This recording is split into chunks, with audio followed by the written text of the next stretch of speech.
3월 17일 새벽 예배를 시작하겠습니다.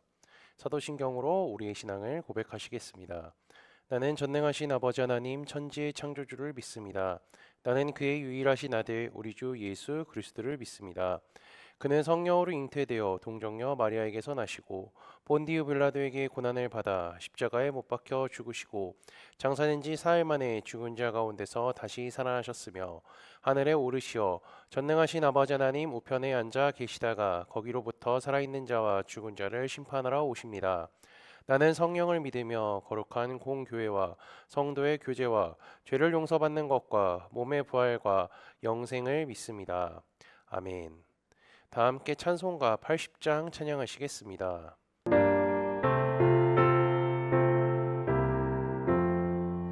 천지에 있는 이름 중 귀하고 높은 이름 주 나시기 전 지으신 구주의 이름 예수 주 앞에 내가 엎드려 그 이름 찬송함은 내 귀에 들린 말씀 중 귀하신 이름 예수 주 십자가에 달릴 때 명패에 쓰인 대로 저 유대인의 왕이요 곧 우리 왕이시라 주 앞에 내가 엎드려 그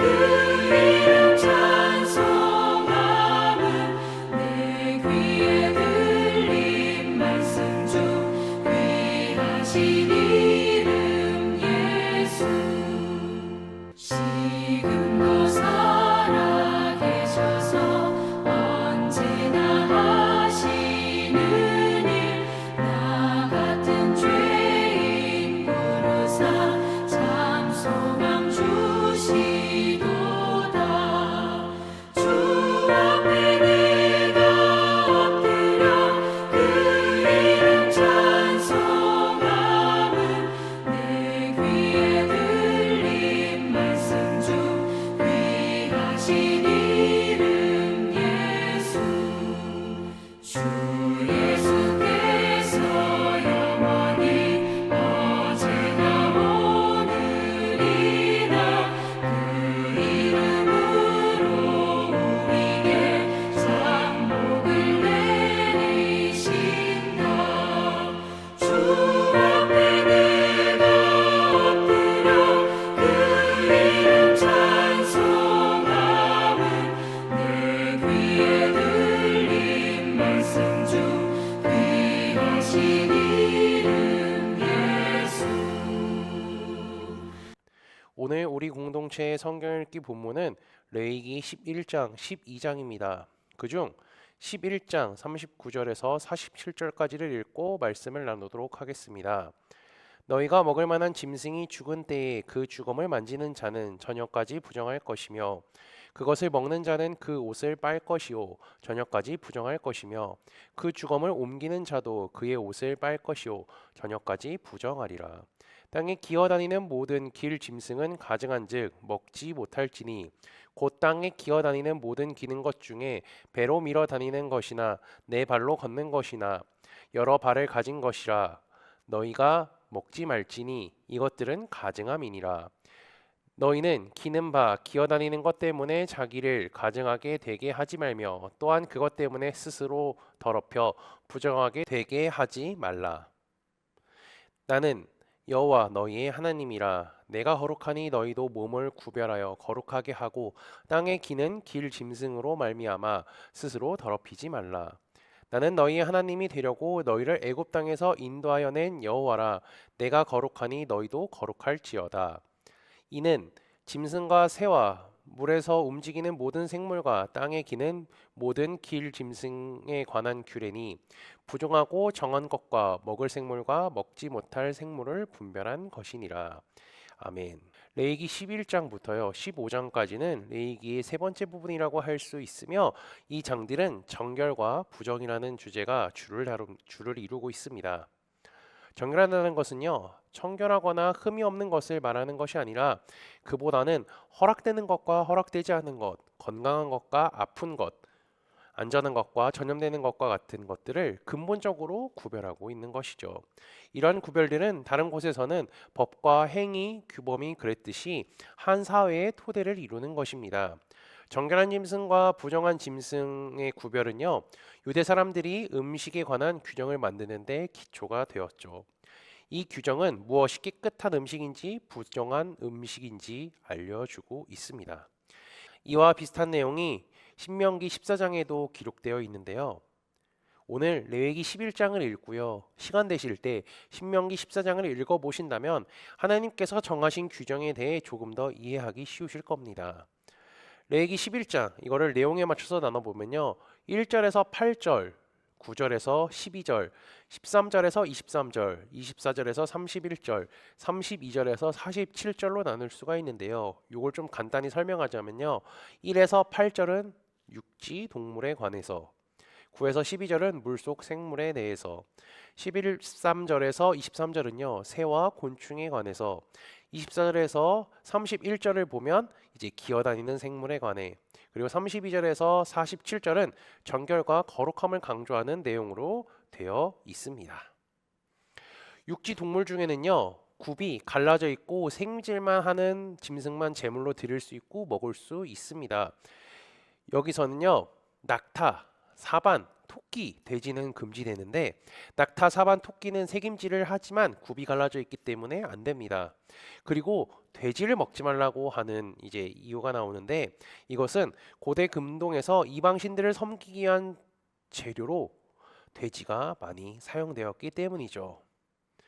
만약에 돼지를 제물로 바친다라고 가정을 했을 때 그것을 손질하는 방법을 배워야 되지 않습니까? 그러면 그것을 가르쳐 줄 수 있는 사람은 대부분 우상을 섬기고 있는 사람들이기 때문에 우상에 노출될 것을 염려해서 하나님께서 금지시킨 것이죠. 그리고 또 한 가지 더 생각해 보면 돼지를 키우고 길러야 되지 않습니까? 그럼 그거를 누가 가르쳐 줄까요? 당연히 돼지에 잘 알고 있는 이방신들을 섬기는 사람들일 것입니다. 하나님은 이것을 염려하신 거죠.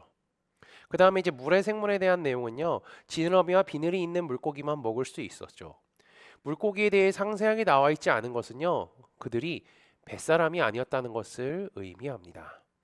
그렇기 때문에 물고기에 대한 제물의 규정이 나와 있지도 않은 거죠. 그리고 날개 달린 새에 대해서는 금지 동물을 한번 보시기 바랍니다. 독수리, 솔개, 물수리, 까마귀 등으로서 이것들은요. 시체를 먹거나 밤에 활동을 하는 동물들이죠. 그리고 곤충들 중에 허락된 것은 메뚜기뿐이었습니다. 이스라엘 백성들은요. 하나님께서 허락하신 음식을 먹으며 살아야 합니다. 지금 우리가 볼 때에는 하나님께서 이러한 규정을 정하신 것이 부당하라고 생각될 수 있지만 하나님은 철저하게 자기 백성을 가증하고 더러운 것으로부터 구별시키려 하시죠. 기억해야 할 것은요. 하나님께서 이렇게 음식을 제한하신 것은 자기 백성이 거룩하게 되어서 늘 하나님 안에 거하기를 원한다는 것입니다. 음식의 종류를 제한하는 하나님이 잘못하는 것이 아니라 사랑하는 백성을 위한 하나의 조치라고 할 수 있기 때문에 편협해서 생각해서는 안 되고요. 오히려 더러운 것, 부정한 것으로부터 멀어지고 하나님과 가까이 할 수 있는 방법을 가르쳐 주심에 감사해야 합니다.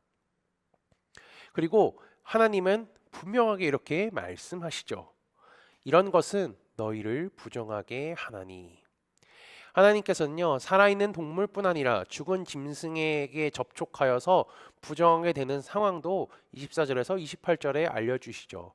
그리고 추가적으로 작은 짐승들에 대해서 나오는데요. 쥐, 뱀 등에 이것이 해당됩니다. 작은 짐승들은 땅굴에서 사는 뱀처럼 지하에 살기 때문에 그렇죠. 게다가 뱀은요 우리가 창세기에서도 봤듯이 잘 알고 있고요. 그리고 다른 이방 종교에서 다산이나 보호나 치료를 상징하기 때문에 부정한 것이라고 할 수가 있습니다. 게다가 추가적으로 하나님께서 먹으라고 하신 동물이지만 그것이 죽었다면요, 부정하게 될 것이라고 하죠. 하나님께서는 레위기서를 통하여서 이스라엘 백성들이 어떤 동물을 조심해야 하는지, 먹을 수 있는지 알려주셨을 뿐 아니라 레위기라는 정결함의 매뉴얼을 통하여서 그들의 생활 방식까지도 정해주시는 하나님의 세심한 사랑이 느껴지기도 하죠. 하나님께서는요, 이 모든 것을 정하신 근거는 하나님은 거룩한 백성을 요구하시는 데 있다고 말씀하십니다. 나는 너희의 하나님이 되려고 너희를 애굽 땅에서 인도하여 낸 여호와라. 내가 거룩하니 너희도 거룩할지어다. 그래서 이 규정들을 지키고 준수한다는 것은요, 백성들을 애굽에서 이끌어내시고 모든 필요를 채워주실 뿐 아니라 길잡이가 되어주시는 유일하신 참 하나님의 백성이 된다고 고백하는 행동이 될 것입니다. 한 나라의 국민이요, 그 나라의 법을 알고 지킨다는 것은요, 왜 그럴까요? 그 나라의 시민권, 즉 그 나라의 국민이기 때문이죠.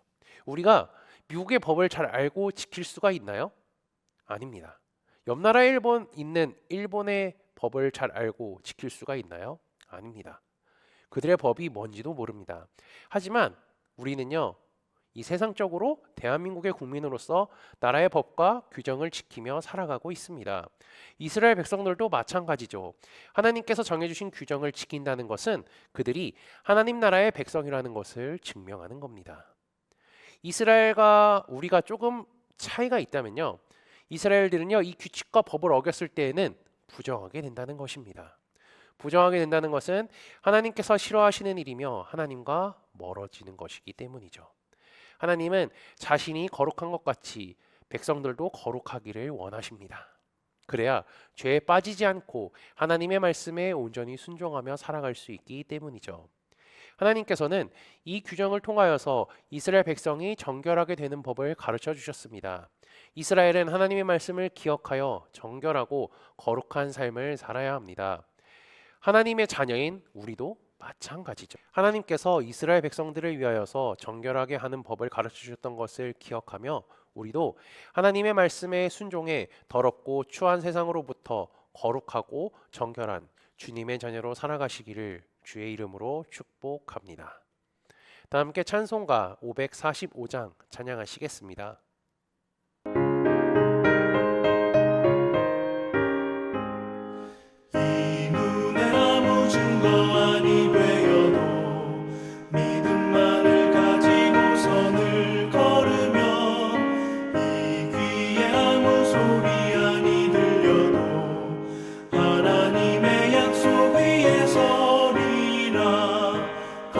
걸어가세 믿음 위에 서서 나가세 나가세 의심 버리고 걸어가세 믿음 위에 서서 눈과 귀에 아무 증거 없어도 이 눈이 보기에는 어떠하든지 이미 얻은 증거대로를 믿으며 이 맘에 의심 없이 살아갈 때에 우리 소원 주 안에서 이루리.